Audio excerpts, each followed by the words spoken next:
Qui nous concerne. Nous sommes, vous savez, avec Djema Obella. Djema Obella, bonjour.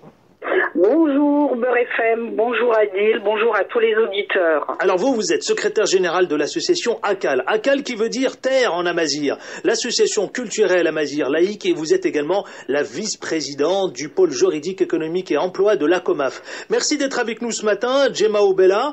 Alors dites-moi, d'abord ma première question, il y a un projet que vous portez qui va être dans les prochains jours, prochains mois, évidemment qu'on va traiter. Il s'intitule les passerelles des cultures.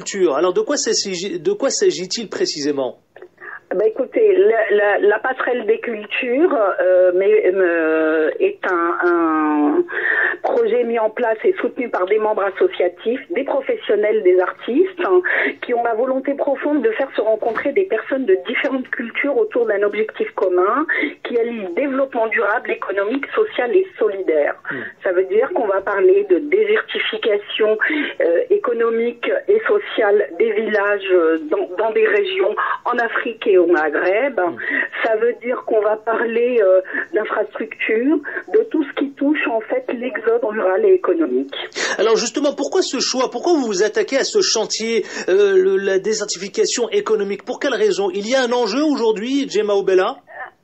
Il y a plus qu'un enjeu, c'est l'environnement, qui est un sujet d'actualité. Moi-même, je suis native d'un village qui s'appelle Tambros, qui est situé à 3000 mètres d'altitude environ, à environ 49 km de Taroudan.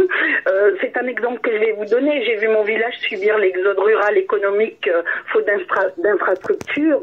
Il est passé de 900 habitants en 1994 à 575 en 2017.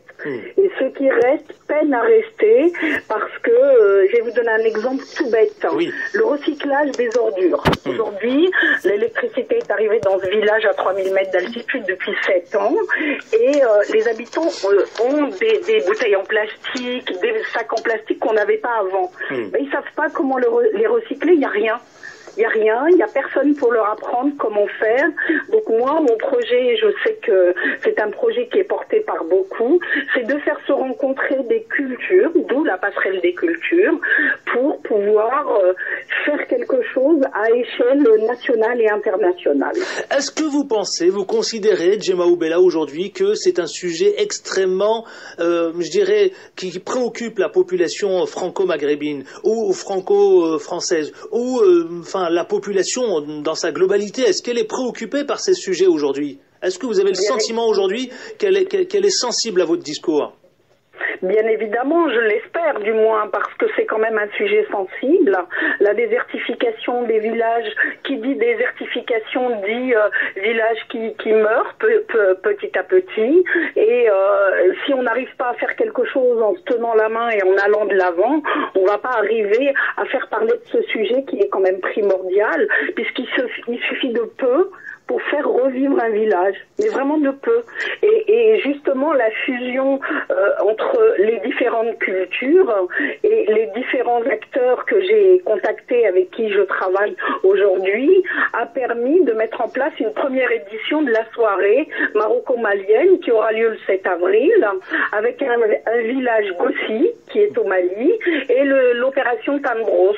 C'est un événement caritatif en présence d'artistes des deux pays, donc qui ont accepté, mais bénévolement, de se produire pour permettre la mise en place de structures de base dont ont besoin les populations de Gossi et de Tambros. C'est une première édition. Donc je lance un appel à toutes les bonnes volontés de rejoindre cette passerelle et de pouvoir discuter autour de projets qui visent à éviter la désertification, puisque c'est l'avenir de nos enfants.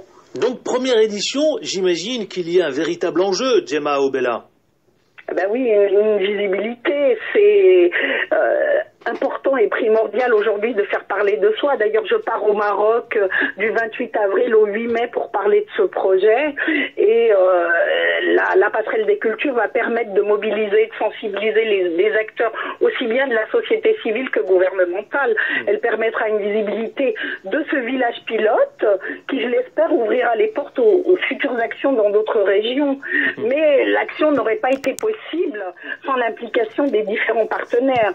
Il y a notamment la mairie du 14e arrondissement qui nous a donné la possibilité d'avoir une magnifique salle où on va pouvoir faire ce spectacle.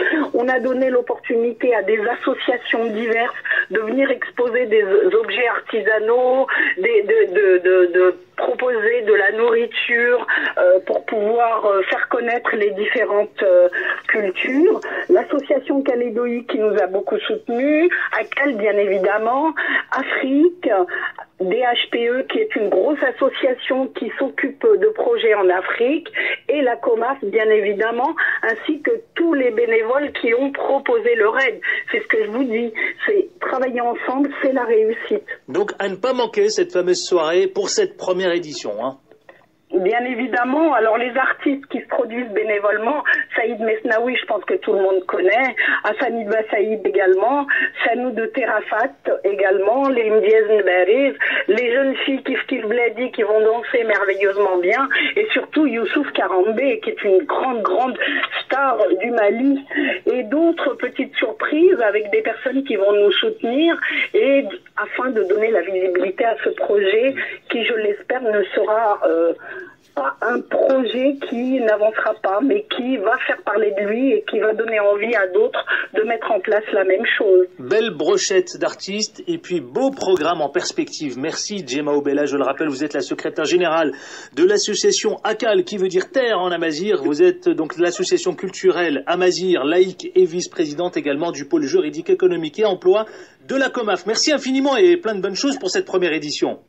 Merci de nous avoir donné la parole et j'espère que d'autres nous donneront la parole et de la visibilité. Je vous invite bien évidemment à tous nous rejoindre à cette belle soirée qui va se dérouler donc, comme je vous l'ai dit tout à l'heure, à la mairie, à la salle des fêtes de la mairie du 14e arrondissement, 12 rue Pierre Castagnou. Et nous vous attendons à partir de 18h.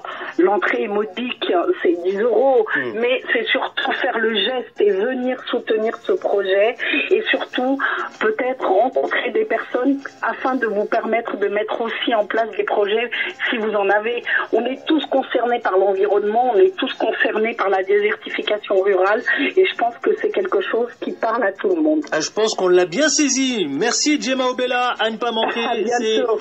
Voilà, ça se passe ici. 9h15.